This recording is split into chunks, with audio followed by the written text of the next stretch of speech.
সমস্ত দেখাশোনাটা সে একাই করবে, মানে সন্তানের বডিগার্ড হবে, তারপরে সন্তানকে লেখাপড়া শেখাবে, অর্থাৎ সন্তানের প্রাইভেট টিউটর হবে, যেগুলো এক্সট্রা ক্যারিকুলার হয় না, এই আঁকা, গান, নাচ, কবিতা আবৃত্তি, আরো আদার্স যদি কিছু থাকে, আরো আরো সাঁতার শেখা, কোথায় ক্যারাটে শেখা, কোথায় তবলা শেখা, কোথায় পিয়ানো শেখা, কোথায় তানপুরা শেখা, আর যদি কিছু থাকে সেগুলো বউই শেখাবে, মানে কোনো মাস্টার রেখে নয়, বউ বউ শেখাবে, দরকার হলে বউ শিখে আসবে, শিখে এসে শেখাবে।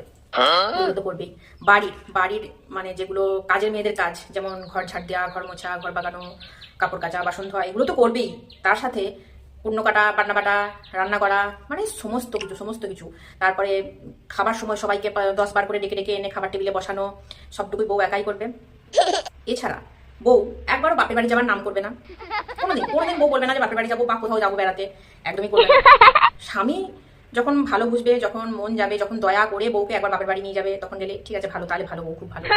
তাছাড়া বউ কোনো কিছু চাইবে না, কিচ্ছু না, শাড়ি গয়না কোনো জিনিস